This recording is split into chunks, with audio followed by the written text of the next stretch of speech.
السلام علیکم دوستو، آپ کے ساتھ یہ اس سے پہلے ایک ویڈیو میں بات کی تھی جس میں پیشاب کے اوپر کنٹرول کا ختم ہو جانا. میرے ایک دوست کا کیس تھا، وہ ان کنٹرول فریکوینٹ یورینیشن، یعنی کہ جیسے ہی پیشاب کرنے کا ذہن میں خیال آئے اور پیشاب کرنے کے لیے پھر واش روم جانا ہی پڑے ہر حال میں.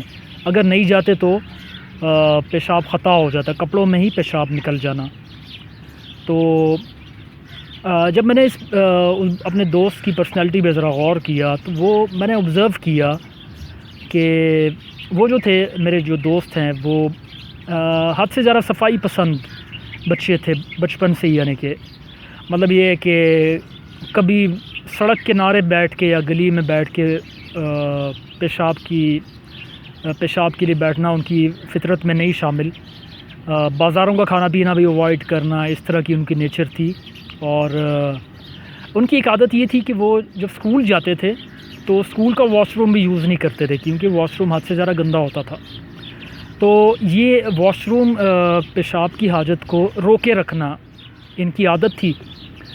گرمیوں میں تو چلو گزارا ہو جاتا ہے، مگر یہ ایسا کرتے تھے کہ یہ سردیوں میں بھی پیشاب روکنے کی عادت کو کنٹینیو رکھتے تھے. یہ صبح سویرے گھر سے پیشاب کر کے نکلتے، اسکول جاتے، 5-6 گھنٹے وہاں پہ اسٹے کرتے. اگر اس دوران پیشاب آ بھی گیا تو انہوں نے واش روم نہیں جانا. اسکول سے چھٹی کے بعد انہوں نے گھر واپس پہنچ کے ہی پیشاب کرنا. مطلب یہ کہ سردیوں میں آپ خود سوچیں کہ یہ 5-6 گھنٹے اسکول آورز ہوتے ہیں اور اس کے بعد آنے جانے کا وقت ملا کے آپ یہ کم از کم 6-7 گھنٹے بن جاتے ہیں. اور جب آپ سال ہر سال اسی روٹین کو کنٹینیو رکھتے ہیں، یعنی کہ پیشاب کو وقت پہ پیشاب جب ضرورت پڑے، جب پیشاب کی حاجت ہو اور آپ واش روم نہیں جاتے، یعنی کہ اس کو قابو کرنے کی کوشش کرتے ہیں.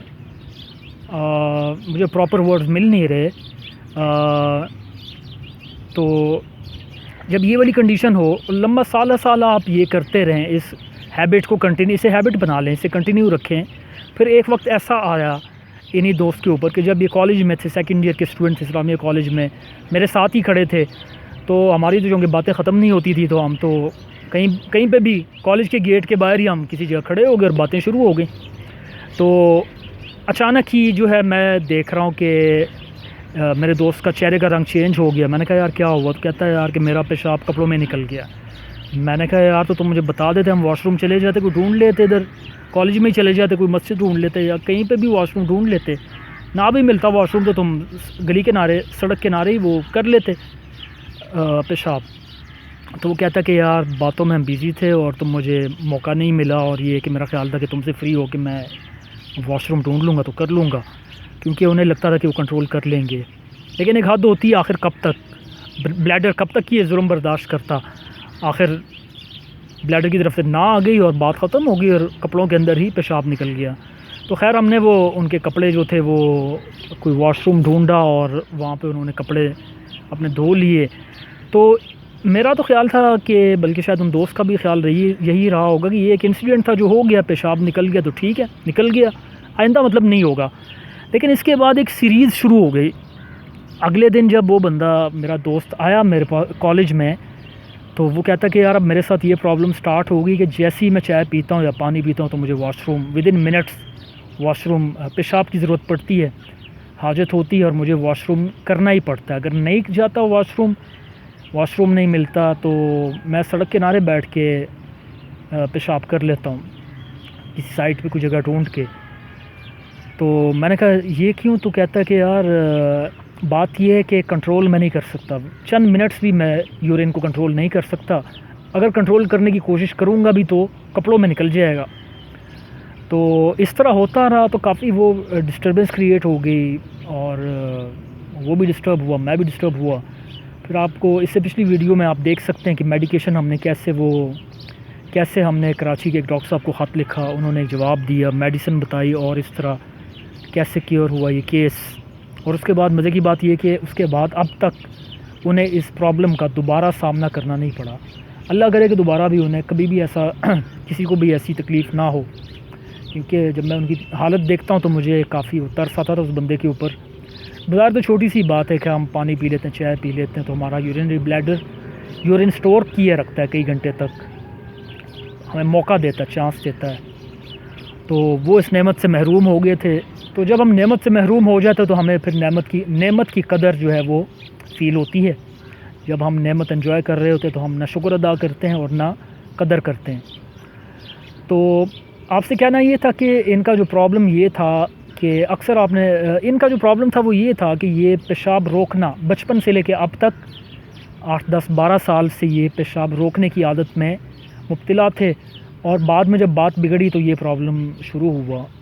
تھوڑا سا یہ سائیکولوجیکل ایشو بھی بنا، تھوڑا سا ذہنی مسئلہ یہ بن گیا، تو ذہن بھی اس میں انوالو ہو گیا تھا۔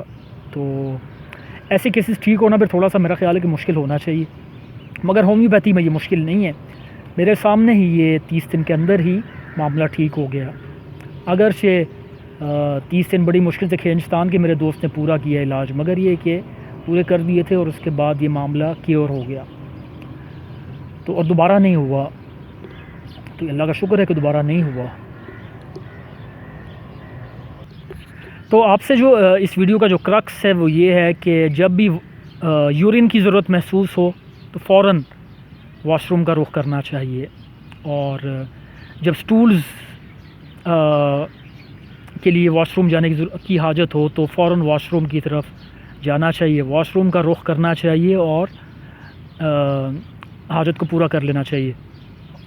اس سلسلے میں ڈیلے نہیں کرنا چاہیے، پینڈنگ میں نہیں ڈالنا چاہیے، باقی سارے کام چھوڑ کے اس کو اولیت دینی چاہیے۔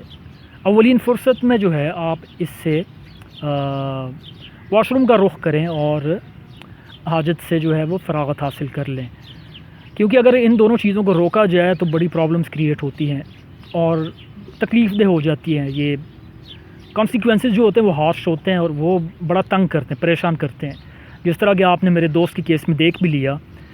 تو آپ شاید صحیح طرح سے محسوس نہ کر سکے ہوں گے، لیکن چونکہ میں تو پورا 30 دن کہہ رہا ہوں، 30 سال ڈیڑھ میں آبزرو کرتا رہا، تو میرے انڈر آبزرویشن ہی تھا یہ سارا معاملہ، تو مجھے پتہ کہ وہ بندہ کتنی تکلیف سے گزر رہا تھا، کتنا اذیت ناک تھا یہ سارا اس کے لیے۔ تو اس ویڈیو کو یہیں سٹاپ کرتے ہیں اس میسج کے ساتھ کہ سٹولز اور یورین ان دونوں کو روکنا نہیں ہے، جب بھی ضرورت محسوس ہو واش روم کا رخ کریں، چاہے جتنے مرضی ضروری کام میں آپ انوالو ہیں، بیزی ہیں، وقت نکالیں اور واش روم کا رخ کرنا چاہیے۔ باقی کام بعد میں ہوتے رہیں گے، پر ان سے فراغت حاصل کر لیں، یہ بہت ضروری ہے، نہیں تو صحت کے لیے جو پرابلمز کریٹ ہوتے ہیں وہ کافی ڈیمیجنگ ہوتے ہیں۔